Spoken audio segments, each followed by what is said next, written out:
Pangkeun nami abdi andini salsa dahili. Pangkeun nami abdi andini. Tepangkeun nami abdi andini. Tepangkeun nama abdi Lukman Alimanto. Tepangkeun nama abdi Yan Susan. Nah, kira-kira hari ini kita mau ngobrolin apa nih Kang? Teh? Oke, sebenarnya kalian pernah mikir gak sih kalau sekolah itu kan seharusnya jadi tempat belajar dan cari teman. Tapi kenapa zaman sekarang itu banyak banget loh berita-berita tentang kasus pembunuhan.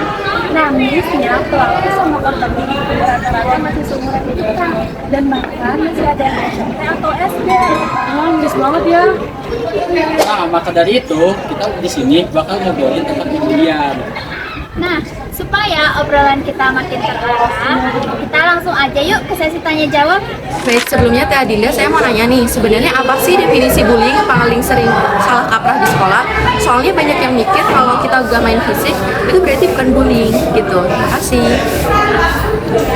Nah, jadi banyak yang salah paham kalau bullying itu cuman berupa pukulan atau tindakan main fisik aja. Padahal kalau kita jauhin teman kita, terus nyebarin gosip yang sifatnya bohong, terus juga ngejek teman kita apalagi sampai risih.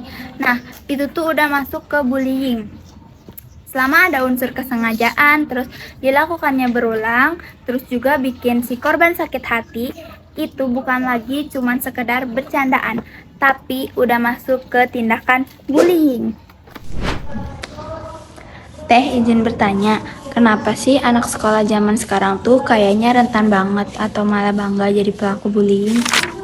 Kebanyakan yang seperti itu yaitu karena ingin mencari validasi dan juga ingin dianggap keren dalam sebuah tongkrongan. Faktor lainnya yaitu karena bermedsos atau karena tontonan. Dari dua faktor tersebut, mereka menormalisasikan kekerasan dalam media sosial. Dan juga faktor lainnya yaitu karena FOMO atau tidak mau ketinggalan dalam suatu hal.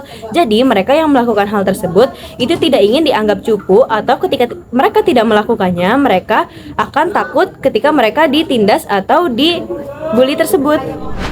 Halo Teh Nadia, aku izin bertanya. Banyak nih yang les, biasanya kayak, namanya juga anak-anak pasti kan bercanda. Nah, dari argumen tersebut, titik mana yang sebuah candaan itu menjadi bullying yang sangat berbahaya? Terima kasih. Cara bedainnya gampang banget. Kalau bercanda itu kedua belah pihak sama-sama tertawa dan merasa lucu. Namun jika satu pihak tertawa di atas penderitaan dan satu pihaknya lagi menunjukkan ekspresi yang tidak nyaman, itu disebut penindasan. Titik bahayanya adalah ketika seseorang pihak satunya lagi sudah bilang stop dan menunjukkan gestur keberatan. Itu sangat bahaya ya. Candaan yang sehat itu tidak pernah mengorbankan harga diri orang lain. Nah, ini izin bertanya, selain bully di sekolah kan juga ada bully di grup kelas atau di medsos. Kenapa malah media sosial jadi tempat yang lebih kejam ya? Terima kasih. Masalahnya, pelaku merasa aman karena media sosial itu anonim. Mereka bisa bebas ngomong kasar ke korban tanpa melihat korban nangis secara langsung. Terus konten jahat juga nggak akan hilang karena jejak digital itu pasti ada dan nyebarnya cepat. Jadi korban itu ngerasa nggak aman. Bahkan di kamar sendiri pun HP-nya masih bisa jadi sarana untuk dia dibully. Kang Lukman izin bertanya, sebenarnya apa sih yang terjadi sama kesehatan mental anak sekolah yang jadi korban bullying dalam jangka panjang? Mohon dijawab, terima kasih. Mentalnya bisa rusak pelan-pelan.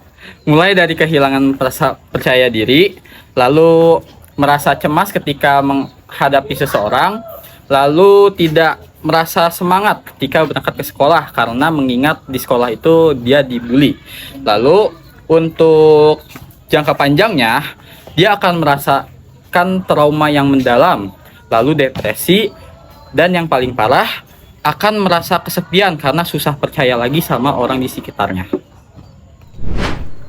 Kalau semisal kita melihat teman kita yang terkena pembulian, tapi kita jika ingin membantu, kita berpikir bahwa kita bakal kena ikut dibully juga. Apa yang sebaiknya kita lakukan? Jangan cuma jadi penonton pasif. Kalau nggak berani negur langsung pelakunya karena takut dikeroyok, kita bisa main cantik. Pertama, ajak korban pergi dari lokasi kejadian dengan alasan taktis. Seperti misalnya, lo dipanggil guru tuh di piket.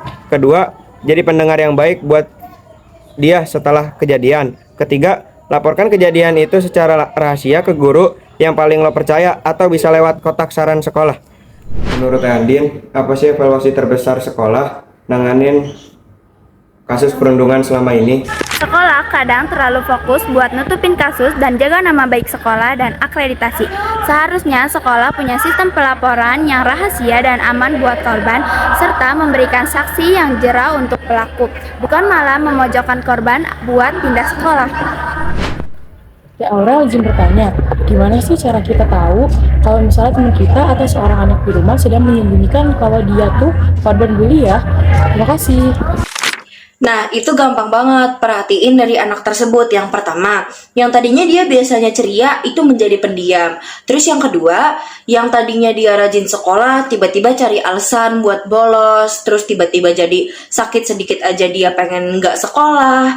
Terus juga perhatiin dari mulai barang-barang juga alat-alat tulisnya itu hilang atau rusak tanpa sebab aja itu sudah dibully seperti itu. Menurut Teh Andin, pelaku bullying itu emang dasarnya nakal atau mereka sebenarnya juga lagi butuh bantuan psikologis? Sebelumnya, pembulian itu jelas tidak dapat dibenarkan. Tapi kalau kita ulik lebih dalam lagi, ternyata banyak loh pelaku pembulian yang sebenarnya adalah korban di lingkungannya.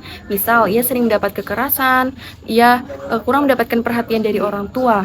Dan cara mereka melampiaskan rasa ketidakberdayaannya itu dengan dilampiaskan pada anak yang dianggap lebih lemah. Jadi memang pelaku pembulian ini tetap harus diberikan sanksi agar tidak mengulangi kesalahan yang sebelumnya telah dilakukan. Tetapi mereka juga tetap membutuhkan bimbingan konseling agar mereka tahu bahwa cara mereka mengungkapkan emosi itu salah total.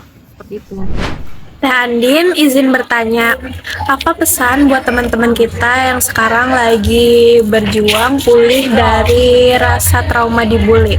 Terus gimana cara kita bareng-bareng bikin sekolah yang ramah anak?